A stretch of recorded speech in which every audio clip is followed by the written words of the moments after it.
अस्सलाम वालेकुम friend, welcome my kitchen. Friends, आज मैं लेके आई हूँ समोसे की बहुत ही ज़बरदस्त रेसिपी। समोसे तो आप अक्सर बनाते होंगे, लेकिन जिस स्टाइल से ये मैं बना रही हूँ बिल्कुल नया मेथड है।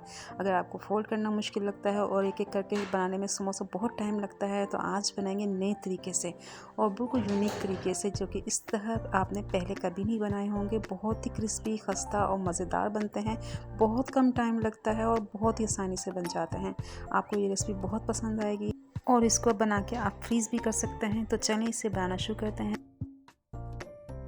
सबसे पहले तो जो हम समोसे बनाने लगे हैं आलू के, तो इसके लिए आलू का मसाला तैयार कर लेते हैं।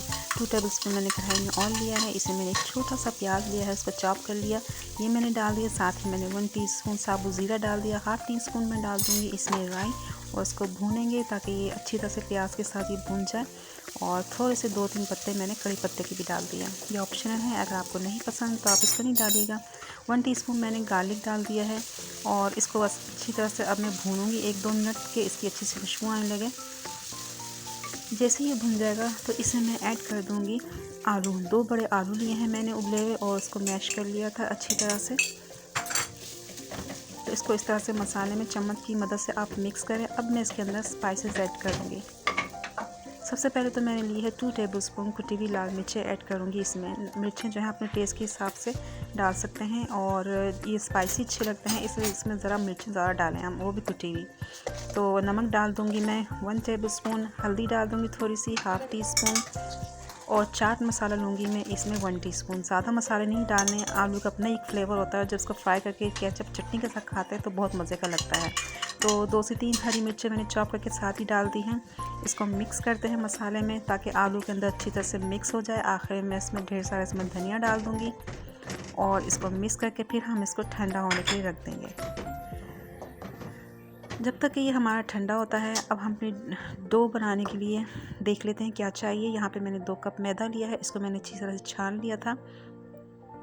छानने के बाद जो है आप इसमें 1 टीस्पून नमक डाल दें। थोड़ा सा मैं इसमें अजवाइन और ज़ीरा भी डाला है, जो मैं दिखाना भूल गई। और 4 टेबलस्पून इसमें मैं घी लूँगी। रूम टेम्परेचर मैंने लिया है। घी से ये है कि समोसे बहुत खस्ता बनते हैं और क्रिस्पी बनते हैं। तो आपने इतना घी लेना है कि जब हम हाथों से मुट्ठी बनाएं तो ये आटा जो है हाथों में मुट्ठी बन जाए, इसके जुड़ने लगे। तो इससे ये अंदाज़ा होगा कि आपको कितना घी चाहिए। तो मैंने 1 टेबलस्पून और ऐड किया इसमें। और इसके बाद आपने इसको मिक्स करने के बाद अच्छी तरह से घी को आटे में थोड़ा थोड़ा के पानी डालना है।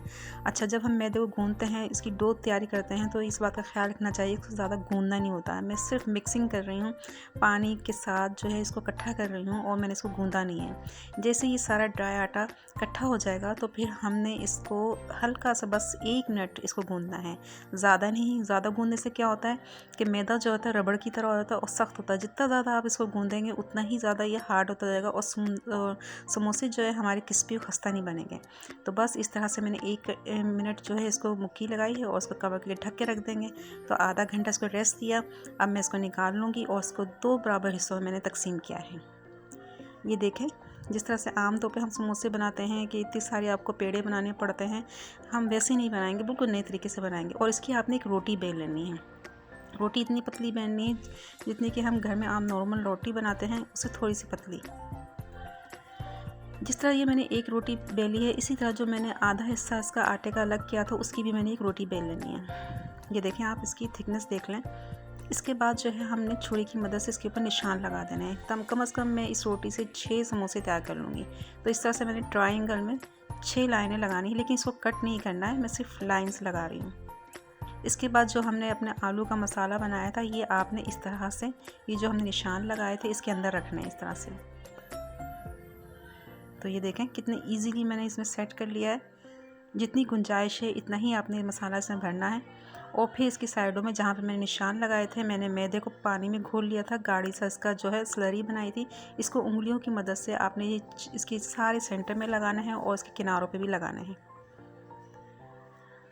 अच्छी तरह से आपने लगाना है ताकि जब हम इसके ऊपर दूसरी रोटी रखें तो अच्छी तरह से ये सील हो जाएं और ये जब हम फ्राई करें तो ये खुले नहीं।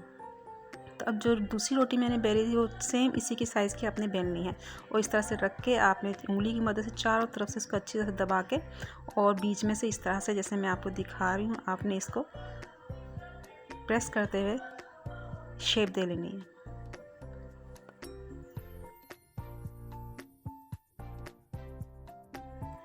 तो बस ये हमारा ये तैयार हो गया। अब छुरी की मदद से हम इस तरह से बराबर इक्वल हिस्सों में इसको कट कर लेंगे। तो ये देखा आपने कितना सिंपल है, कितनी अच्छी समोसे की शेप बन गई है। ना आपको फोल्ड करना पड़ा, ना ही आपको इसकी मुख्तलिफ पेड़े बनाने पड़े। सिर्फ 2 रोटी आपने बेली है और कितने सारे 6 समोसे तैयार हो गए। इस तरह से मैं एक एक करके पीस उठाऊंगी और इस तरह से दोबारा आप हाथों से प्रेस कर लें ताकि कहीं से अगर रह गया हो तो अच्छी तरह से सील हो जाए और फ्राई करते वक्त हमारा इसमें ऑयल ना जाए। तो बस ये मैंने सारे तैयार कर लिए हैं। इसको बना के आप फ्रीज़ भी कर सकते हैं। इस टाइम पे ऑयल जो है आपने गर्म लेना है, लेकिन इतना कि जब इसमें आप डालें तो हल्के हल्के बबल आने चाहिए। जब भी समोसे आप फ्राई करें इसको बिल्कुल स्लो फ्लेम पे फ्राई करना चाहिए, क्योंकि अगर आप बहुत हाई फ्लेम रखेंगे तो ये फ़ौरन कुक हो जाएंगे, अंदर से कच्चे रह जाएंगे। तो देखें मैं इस तरह से स्लो फ्लेम पे इसको पका रही हूँ तो क्रिस्पी हो गए कितने और फूलना शुरू हो गए, जिससे ये पता चल रहा है कि ये कितने खस्ता क्रिस्पी बन रहे हैं। आप यकीन करें सिर्फ 5 मिनट लगे हैं। कितना सिंपल और आसान मेथड है। मुझे यकीन है आपको ये बहुत पसंद आएगा। इसको ज़रूर ट्राई कीजिएगा और जब बनाएं तो अपना फीडबैक भी ज़रूर दीजिएगा और कमेंट करके मुझे ज़रूर बताइएगा कि आपको ये मेरी रेसिपी कैसी लगी। अगर आपको ज़रा सी पसंद आई तो इसको लाइक कर दीजिए और मेरे चैनल को भी सब्सक्राइब कर दीजिएगा। फिर मिलेंगे इंशाल्लाह किसी अच्छी रेसिपी के साथ। तब तक के लिए अल्लाह हाफिज़।